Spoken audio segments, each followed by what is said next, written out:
नमस्कार साथियों, इस समय हम लोग मौजूद हैं एक भारतीय जनता पार्टी के वरिष्ठ नेता श्री अरुज भार्गव जी के पास। स्वागत है भार्गव जी हमारे चैनल पर। बहुत धन्यवाद रामलखन जी आपका। तो भार्गव जी भारतीय जनता पार्टी के वरिष्ठ नेता है और इनसे अपनी चर्चा की शुरुआत करते हैं। सबसे पहला सवाल भार्गव जी, एक जब हम लोग जनता में जाते हैं तो लगातार राम रतन कुशवाहा जी सदर विधायक के खिलाफ नाराज़गी लोगों में दिखती है, तो इसको आप लोग कैसे कवर करेंगे? व्यक्तिगत तौर पर एक कार्यकर्ता के रूप में जब मैं अपने क्षेत्र में कन्वेंसिंग के लिए जाता हूं, लोगों से वोट के लिए आग्रह करता हूं, मुझे लगता है प्रत्याशी से किसी प्रकार की कोई नाराज़गी आम जनमानस में और हमारे कार्यकर्ताओं में ऐसा कुछ भी नहीं है। जी, तो चलिए नाराज़गी नहीं है ऐसा आपको लगता है, लेकिन एक तरफ जहां सरकार ने बढ़ती महंगाई पर लोगों का सवाल है, चाहे वो सिलेंडर हो, चाहे वो डीजल हो, पेट्रोल हो, खाने का तेल हो, तमाम चीज़ों की बढ़ती हुई महंगाई है, इन पर आप लोग कैसे जनता को कंट्रोल करेंगे? महंगाई मैं समझता हूँ आम जनमानस का मुद्दा है, महत्वपूर्ण मुद्दा है, इसको मैं नकार नहीं सकता। लेकिन 2014 के पहले हमारे देश के प्रधानमंत्री जब नरेंद्र भाई मोदी नहीं थे, कांग्रेस की सरकार थी देश में, महंगाई तब भी देश में थी। 70 साल तक जिन्होंने इस देश में राज किया है, जिनका शासन रहा है, मुझे लगता है महंगाई एक व्यक्ति की समस्या नहीं है, महंगाई पूरे देश की समस्या है। देश की प्रमुख समस्याओं को नरेंद्र भाई मोदी के नेतृत्व में भारतीय जनता पार्टी की सरकार पिछले 7 साल से देश की समस्याओं का निराकरण कर रही है। महंगाई भी देश की एक प्रमुख समस्या है, उसके लिए भी भारतीय जनता पार्टी का रुझान है, हमारे प्रयास हैं आम जनमानस को रोजगार के इतने साधन उपलब्ध कराना, आम जनमानस की आय को बढ़ाना, ये सरकार का ध्येय और हम इस पर काम कर रहे हैं। इसका रिजल्ट भी बहुत जल्दी आप सबको मिलेगा। चलिए, तो तीसरा मेरा सवाल है, किसानों को जो खाद की बोरियां मिली, ऐसा कई किसानों ने, जब हम लोगों के पास जाते हैं बात करते हैं तो कई किसानों ने कहा कि हम लोगों को बोरी 1500 में, 1600 में, 1700 में तमाम रेटों में मिली, तो इससे क्या आप लोगों को नहीं लगता कि किसानों की नाराज़गी सरकार से होगी? देखिए, अब कुछ लोग हैं, उनकी राजनीति करने का तरीका यही हो सकता है कि वो एंटी इनकम्बेंसी पैदा करेंगे समाज में। मोदी सरकार अंत्योदय के पथ पर चल रही है, उन्हीं की प्रेरणा से, उनके मार्गदर्शन में पिछले 5 सालों में उत्तर प्रदेश की योगी सरकार भी चली है। आपका विषय आ रहा है कि किसानों की नाराज़गी सरकार को लेकर है, खाद की समस्या, यूरिया डीएपी की समस्या जो आप बता रहे हैं। एक ही दिन में पूरे ज़िले में बारिश होने के कारण एक साथ पूरे जनपद में खाद की डिमांड आई है, इसको नकारा नहीं जा सकता। फिर भी सरकार ने खाद की सुचारू व्यवस्था के लिए हर किसान को सिंचाई के संसाधन के साथ जो आप कह रहे हैं खाद की व्यवस्था हो, डीजल की व्यवस्था हो, यूरिया की व्यवस्था हो, इसके लिए भी हमारी सरकार के नेताओं ने, हमारे सरकार के मंत्रियों ने, प्रशासन के अधिकारियों ने, सबने मिलकर एक समन्वय स्थापित करके किसानों की हर समस्या को हर संभव प्रयास करके निपटाने का प्रयास भी किया है। ये भी आप देख सकते हैं, आज ज़िले में एक भी खेत ऐसा नहीं है जो खाद के अभाव में बोया ना गया हो, छूट गया हो, या किसान की प्रगति रुक गई हो। ये आपके सामने है, आप ग्राउंड रिपोर्ट पर जाएंगे, आप भी पत्रकार हैं, सामाजिक क्षेत्र में आप भी रुचि रखते हैं, आप भी जाते हैं, कोई भी एक खेत आप मुझे बता दीजिए इस ज़िले में जो खाद की कमी के कारण बोया ना गया हो, ऐसा कहीं भी नहीं हुआ है। जी, ऐसा तो नहीं है, लेकिन एक तरफ जहां आप कह रहे हैं कि कांग्रेस पार्टी की सरकार में भी ऐसा हुआ है, तो कांग्रेस पार्टी को पूरे देश की जनता ने अब अलग कर दिया है।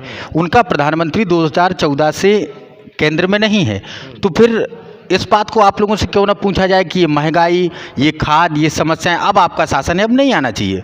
नहीं, आपका विषय सही है, सवाल व्यवस्था से ही पूछा जाएगा। अब व्यवस्था हमारी है, हमारी सरकार है, प्रदेश में भी हमारी सरकार है, केंद्र में भी हमारी सरकार है, जनता हमसे प्रश्न करेगी और हम जनता के प्रश्नों से हट नहीं रहे हैं, ना उनके विषयों से भग रहे हैं, हम उनको जवाब दे रहे हैं। हम बता रहे हैं कंपैरिजन कि हमको अभी उतना लंबा समय सत्ता में नहीं हुआ है।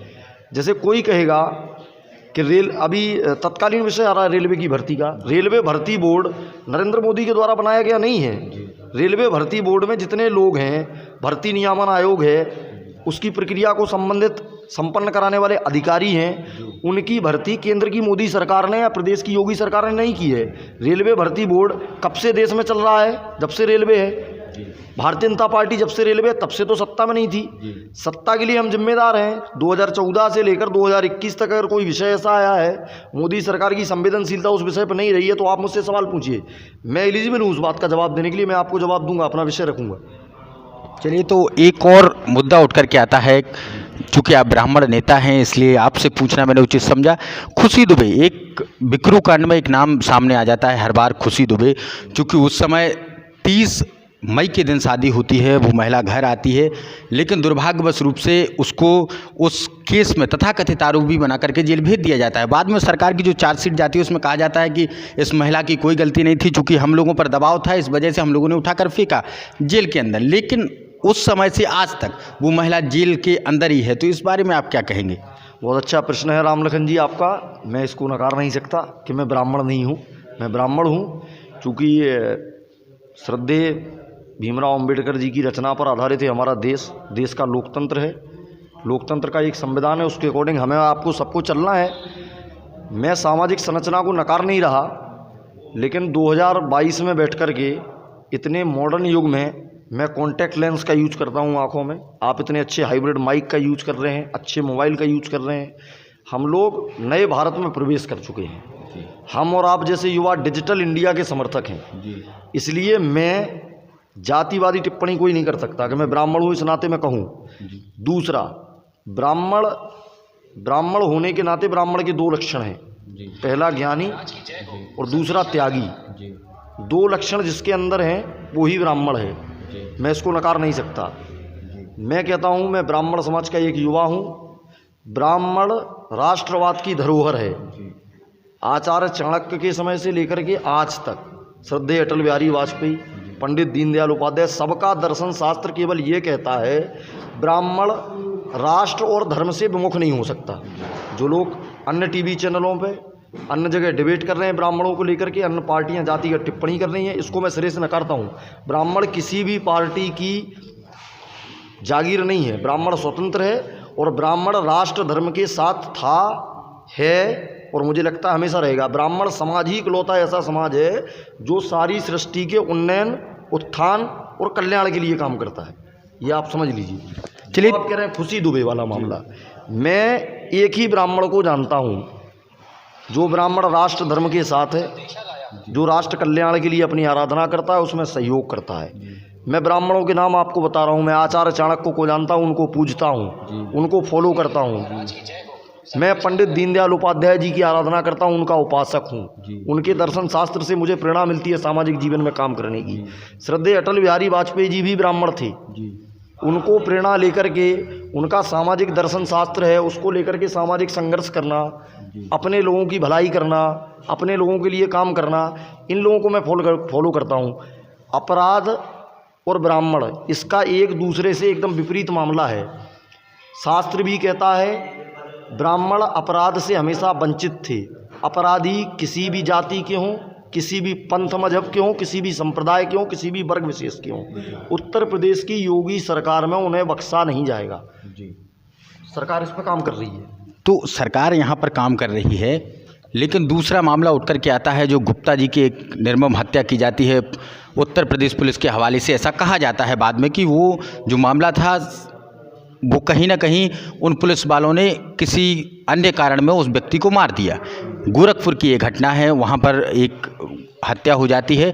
तो इस बारे में आपका क्या कहना है? दूसरी तरफ अखिलेश यादव एक बयान देते हैं, वो कहते हैं कि जिसको मार दिया उसको अब आप क्या राशि देंगे, धनराशि देंगे जिससे वो जीवित हो जाए। तो उस बारे में आप क्या कहेंगे? देखिए, गोरखपुर का जो मामला है आप कह रहे हैं, ऐसे तमाम मामले मीडिया में चल रहे हैं। हमारे पार्टी के वरिष्ठ नेता, राष्ट्रीय स्तर के प्रवक्ता हैं, वो पहले ही उसको साफ कर चुके हैं। अपराध पे हमारी सरकार 0 टॉलरेंस की नीति पे चल रही है। माननीय योगी आदित्यनाथ जी ने कहा है अपराध किसी भी सूरत में, किसी भी शक्ल में हम लोग बर्दाश्त नहीं करेंगे। आपका कहना आ रहा है कि अखिलेश यादव जी ने कोई घोषणा की है। माननीय अखिलेश यादव जी बहुत बड़े नेता हैं, एक बहुत बड़ी पार्टी के राष्ट्रीय अध्यक्ष हैं, उत्तर प्रदेश के मुख्यमंत्री भी रहे, उनका मेरी नज़र में पूरा सम्मान है। अखिलेश यादव जी के बयान को लेकर के व्यक्तिगत तौर पे मैं कोई टिप्पणी करूं, ऐसी मेरी एलिजिबिलिटी मुझे आज्ञा नहीं देती। मैं संस्कारी परिवार का लड़का हूं, वो मेरे योग्य नहीं है कि मैं उनको टिप्पणी करूं। हमारी पार्टी के बड़े नेता उस विषय में पहले अपना पक्ष रख चुके हैं, सारी चीज़ें आपके सामने हैं। बाकी अखिलेश यादव जी कब किसको मुआवजा दे देंगे उसकी कोई गारंटी नहीं है। वो तो मुख्तार अंसारी के पक्ष की भी बात करते हैं। मैं उस विषय में चर्चा नहीं करूंगा। वो ऐसी सरकार के मुख्यमंत्री रहे जिन्होंने 5 साल तक गुंडई करने वालों को, अपराध करने वालों को संरक्षण दिया सरकारी। इस बात को भी आप नकार नहीं सकते। देश के तमाम पत्रकारों ने दिखाया है ऐसे अपराधी जो आज जेल में हैं, ऐसे माफिया जिनकी संपत्ति पर बुलडोजर चलाने का काम योगी आदित्यनाथ जी की सरकार ने किया है। उस समय अखिलेश यादव जी उनको मुख्यमंत्री हाउस में बिठा करके, अपने सीएम हाउस में बिठा करके चाय पिलाते थे। इसको आप नकार नहीं सकते हैं। जनता सब कुछ जानती थी। 2017 में जनता ने तय किया था कि उत्तर प्रदेश से ये जंगल राज, गुंडा राज और भ्रष्टाचार, ये तीनों चीज़ें हम खत्म करेंगे। इसी उद्देश्य को लेकर के उन्होंने भारतीय जनता पार्टी को अपना मत दिया। सरकार ने अपनी नीतियों से जनता को प्रभावित किया है। हम अपने कामों को लेकर के, अपने विकास की बात करके, हम किसी जातिवाद की बात नहीं कर रहे हैं, हम राष्ट्रवाद की बात कर रहे हैं। राष्ट्र सर्वप्रथम है हमारे लिए, नेशन फर्स्ट। नेशन फर्स्ट की अवधारणा के साथ सबका विकास, सबका विश्वास, ऐसे मंत्र को लेकर के हम जनता के बीच में हैं। और मुझे लग रहा है कि जनता के सहयोग से, जनता के आशीर्वाद से 10 मार्च को पुनः प्रचंड बहुमत के साथ हम सरकार बनाने जा रहे हैं। लेकिन एक तरफ जहां कहा जा रहा है कि ब्राह्मण वोटर जो किसी हद तक नाराज है, और एक तरफ ठाकुर वोटर जो काफ़ी संख्या में नाराज है, या ये कहें कि वो किसी कारण के चलते चंद्रभूषण सिंह बुंदेला, गुड्डू राजा के पक्ष में जुड़ा है। तो इसमें आप क्या कहेंगे? क्या आपको लगता है कि ब्राह्मण समुदाय या ठाकुर समुदाय हमसे हट रहा है? देखिए, सामंतवादी सोच की जो वंशवादी राजनीति थी, इसको देश की जनता ने सिरे से नकार दिया है। गुड्डू राजा जी निश्चित तौर पे एक बहुत बड़े परिवार से बिलोंग करते हैं। समाज में उनकी एक प्रतिष्ठा है, उनकी पहचान है, उनके परिवार की एक पहचान है। लेकिन इस तरह की राजनीति अब हमारे देश में चलने वाली नहीं है। राहुल गांधी जी, उनके पिताजी प्रधानमंत्री रहे, माताजी राष्ट्रीय अध्यक्ष रहीं, उसके पहले उनकी दादी भी प्रधानमंत्री रहीं। एक पार्टी क्या परिवार से संचालित होती है उसको भी जनता को पता था। इतने बड़े कांग्रेस के राष्ट्रीय अध्यक्ष हैं अखिलेश, वो क्या कहते हैं, राहुल गांधी जी, वो अमेठी से चुनाव लड़े थे। हमारी पार्टी की एक सामान्य करता है स्मृति ईरानी जी, सामान्य कार्यकर्ता है, उन्होंने वहाँ पे चुनाव जाके लड़ा है, जनता के बीच में जाके बात रखी है। जनता ने, अमेठी की जनता ने वंशवादी राजनीति को नकार दिया, राहुल गांधी जी चुनाव हार गए। ये बहुत बड़ा विषय नहीं है। गुड्डू राजा जी के पहले भी, इसके पहले भी गुड्डू राजा जी 2 चुनाव हार चुके हैं आपके और मेरे सामने। ये तीसरा चुनाव है। वो धनबल के आधार पर चुनाव में बड़े हो सकते हैं हमसे, लेकिन जनबल के चुनाव में भारतीय जनता पार्टी का एक एक कार्यकर्ता रामरतन कुशवाहा की शकल में आज क्षेत्र में घूम रहा है। इसको आप नकार नहीं। हमारी दोनों विधानसभा है, मेहरौनी और ललितपुर विधानसभा का एक एक कार्यकर्ता, मैं नामांकन में अपने भाषण में कहा था, और मेहरौनी विधानसभा का एक एक भाजपा का कार्यकर्ता मनोहर लाल पंत बनकर के वोट मांग रहा है हमारी सरकार की नीतियों के आधार पे। आम जनमानस आज सुरक्षित है। ललितपुर ज़िले का एक भी वोटर नहीं चाहता है कि जो 15 साल पहले, 20 साल पहले या 10 साल पहले ललितपुर में होता था, वो कालखंड फिर से, उसकी पुनरावृत्ति फिर से हो जाए, वो कालखंड पहले से दोहराया जाए। गुंडई कोई नहीं चाहता है। किसकी क्या सोच है, कौन कितना विकास कर सकता है, किसके परिवार का इस ज़िले के विकास में कितना योगदान है, ये जनता को सब पता है। अब इन सारी चीज़ों के जवाब जनता 10 तारीख को देने वाली है। चलिए, तो एक और सवाल है। एक तरफ जहां भारतीय जनता पार्टी कहती है कि हमारी सरकार में जातिवाद नहीं है, समाजवादी पार्टी की सरकार में जातिवाद रहा है, बहुजन समाज पार्टी में रहा है, कांग्रेस पार्टी में रहा है, तो सवाल यहाँ भी यही पैदा हो जाता है कि ललितपुर सदर विधानसभा कुशवाहा वोटर हावी है, 68,000 कुछ कुशवाहा है, या कुशवाहा को टिकट चली जाती है। बमीना में यादव समुदाय का वोट सबसे ज़्यादा, वहाँ यादव को टिकट चली जाती है। झांसी में ब्राह्मण समाज का ज़्यादा वोट है, वहाँ ब्राह्मण को टिकट चली जाती है। गरोठा में लोधी समाज का वोट बैंक ज़्यादा है, वहाँ लोधी समाज को टिकट चली जाती है। तो इसको क्या आप जातिवाद नहीं समझते हैं?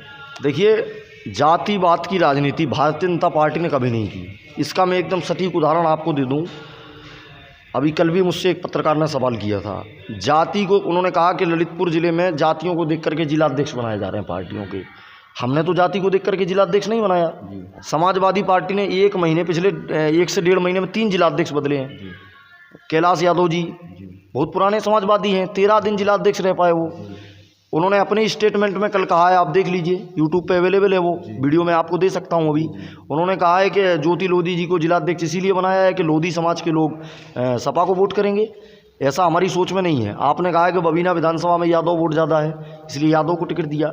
सामाजिक संरचना को हम नकार नहीं रहे हैं, सामाजिक संरचना हमको स्वीकार है, चूँकि वो संविधान की अवधारणा है। लेकिन हम अंत्योदय को मानते हैं। हम पंक्ति में खड़े अंतिम व्यक्ति के विकास और उत्थान के लिए काम कर रहे हैं। हम सबका साथ, सबका विकास को लेकर काम कर रहे हैं। हमारी पॉलिसी में वो नहीं है। समाजवादी पार्टी के नेताजी हैं एक, वो कहते थे my people is my god, what is the means of my people, M for, Y for, पूरी जनता जानती है उत्तर प्रदेश की। एक वर्ग विशेष को लेकर के, एक वर्ग विशेष के 20% वोटरों को लुभाने के लिए आप देश को इराक बना देंगे क्या? आप देश को तालिबान बना देंगे क्या? आप जातिगत गणना की बात करेंगे? मुझे लगता है ये सनातन संस्कृति का सबसे बेहुदापन पेश करने की कोशिश जो विपक्षी लोग कर रहे हैं। समाज को तोड़ना चाहते हैं, संस्कृति को तोड़ना चाहते हैं, देश के मुद्दों को भटका करके, विमुख करके देश के युवा को बरगलाना चाहते हैं। अब डिजिटलाइजेशन है, हमारी बात भी समाज तक पहुंच रही है, आपकी बात भी समाज तक पहुंच रही है। मुझे लगता है जातिवाद जैसा ऐसा कोई भी प्रभाव उत्तर प्रदेश के ना तो 2017 के चुनाव में पड़ा था और ना उत्तर प्रदेश के 2022 के चुनाव में पड़ने वाला है। तो एक तरफ किसानों की बात कर लेते हैं, जहां भारतीय जनता पार्टी ने कहा कि हम सभी किसानों की आय दोगुनी कर देंगे। 1635 रुपया उस समय रेट था जब अखिलेश यादव जी की सरकार उत्तर प्रदेश में रहा करती थी। उसको बढ़ाकर 2025 रुपया अभी सरकार ने रेट तय किया है 2022 का। तो इसमें आय दुगनी कहाँ से हो गई, ये सवाल थोड़ा वाजिब है हम लोगों का पूछना। आपका सवाल एकदम लीगल है। 1635 रुपये उस समय था और पेट्रोल डीजल भी इतनी तेज़ी के साथ बढ़ा है। 1635 रुपये में समाजवादी सरकार गल्ला खरीदती थी किसान से। कितना गल्ला खरीदती थी उसका रेशियो आपके पास नहीं, मेरे पास है। समाजवादी सरकार के क्रय केंद्र, उनकी सरकार में जो क्रय केंद्र थे उसमें 70% की बढ़ोतरी हमारी सरकार ने की है। हमने कहा था हर किसान की पैदावार का जो हिस्सा वो बेचना चाहता है हम समर्थन मूल्य के साथ खरीदेंगे, उसको भटकने की पूरे में कहीं आवश्यकता नहीं है कि वो समर्थन मूल्य से कम बेचेगा। हमारी सरकार उसके लिए प्रतिबद्ध रही। गन्ना किसानों का हजारों करोड़ों रुपए का जो भुगतान पिछले 10 वर्षों से रुका था, चाहे बहन जी की सरकार रही हो, चाहे माननीय अखिलेश जी की सरकार रही हो, उस सरकार का उस गन्ने का भुगतान जो पेंडेंसी थी हमारी सरकार ने किया है।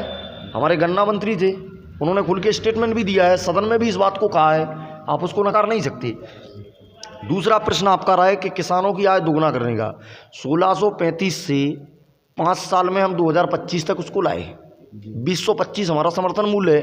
अभी सरकार ने सोचा है कि इसको और बढ़ाएंगे। अगले महीने मार्च में हमारे क्रय केंद्र फिर से खुलने वाले। हर न्याय पंचायत पे सहकारी समितियों के माध्यम से, टेंडर पॉलिसी के माध्यम से हमने क्रय केंद्र लगाए हैं।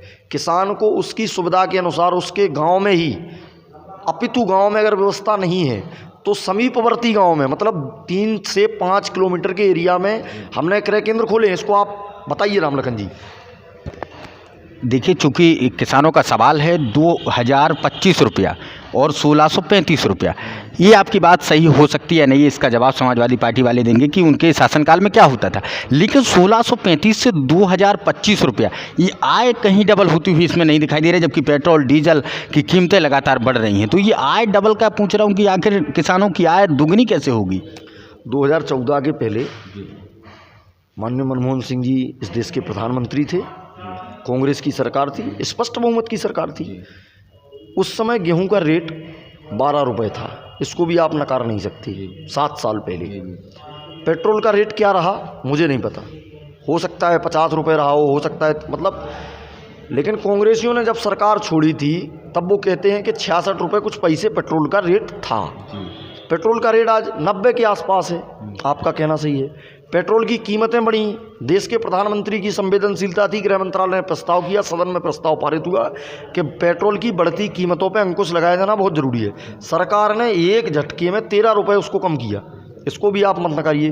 किसानों की आय दुगनी करने की बात मैं कह रहा हूँ कि 12 रुपये जो गेहूँ किसान का खरीदा जाता था, आज उसको देश की मोदी सरकार 2025 रुपये में खरीद रही है और उसको आगे और भी बढ़ा करेंगे। महंगाई आप देख रहे हैं, महंगाई से मैं कहीं भी पीछे हटने को तैयार नहीं। महंगाई का सवाल वाजिब है, महंगाई इस देश की मूल समस्या है।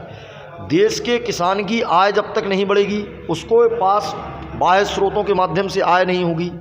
हमने किसानों के पुत्र हैं जो पढ़े लिखे हैं, गांव में निवास करते हैं, अभी तक की सरकारें उनकी उपेक्षा करती थी। प्रधानमंत्री युवा स्वरोजगार योजना के माध्यम से, मैं आपके कैमरे पे कह रहा हूँ, ऑन रिकॉर्ड है, आप इसको बाद में चलाएंगे वीडियो को।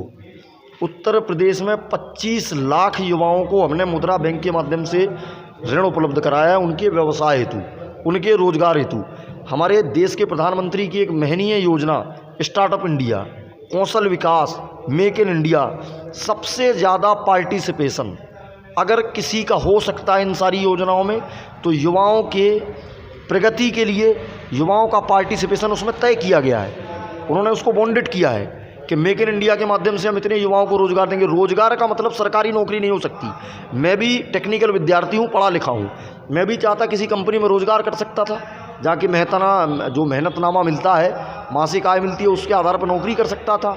लेकिन मैंने देश के और उद्यमियों को फॉलो किया। मैंने कहा खुद का व्यवसाय चालू करूँगा, अपना व्यवसाय करूँगा, 10 और लोगों को अपने व्यवसाय से जोड़ूंगा, उनको भी रोज़गार उपलब्ध कराऊंगा।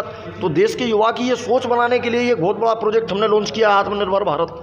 आत्मनिर्भर युवा ही आत्मनिर्भर भारत के ब्रांड एम्बेसडर हैं, जिनकी दम पे जैसे 2014 में श्रद्धेय महात्मा गांधी जी की पुण्यतिथि पर हमने एक स्वच्छ भारत अभियान लॉन्च किया।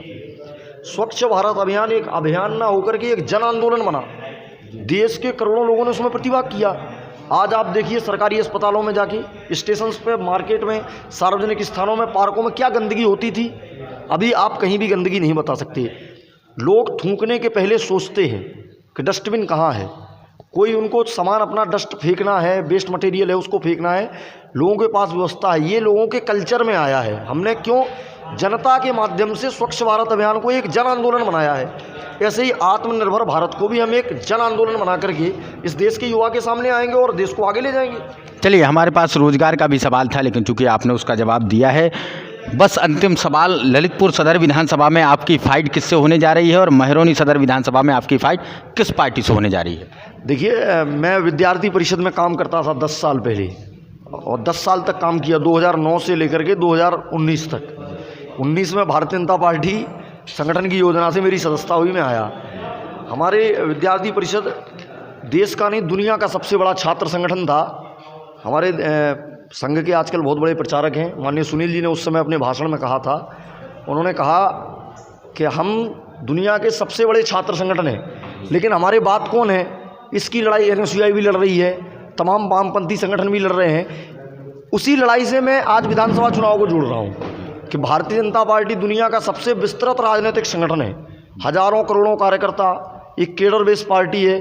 पन्ना प्रमुख से लेकर के बूथ अध्यक्ष है, बूथ मंत्री है, बूथ महामंत्री, पूरी बूथ समिति है, शक्ति केंद्र संयोजक हैं, शक्ति केंद्र प्रभारी है, मंडल की टीम है, मोर्चे हैं, इसके बाद जिले की इकाई है, प्रदेश की इकाई है, क्षेत्र की इकाई है, क्रमशः हमारी राष्ट्रीय इकाई है। हमारे पास बहुत कार्यकर्ता हैं। हमारे पास इतना समय है ही नहीं। दूसरों के संगठनों का क्या तमाशा देखेंगे? हम 2 लोग चला रहे हैं। कभी पिता राष्ट्रीय अध्यक्ष बन जाता है, कभी लड़का राष्ट्रीय अध्यक्ष बन जाता है, कभी पत्नी को कहीं से चुनाव लड़ाएगा, कभी चाचा को कहीं से। इन लोगों से हमारी कोई लड़ाई नहीं हो सकती है। मुझे पता है, पिछले साल, मतलब पिछले चुनाव में 2017 में जितने लोग हमको वोट दिए उनके आभारी हैं।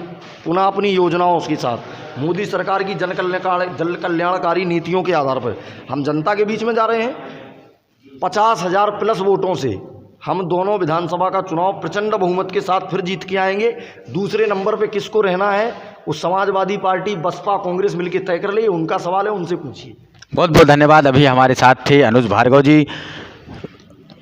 हमारे चैनल RL वार जर्नलिस्ट को आप सभी लोग सब्सक्राइब कीजिए, बेल आइकन भी दबाइए, जिससे आगे कार्यक्रमों की जानकारी आप लोगों तक पहुंच जाए। बहुत बहुत धन्यवाद आप सभी का।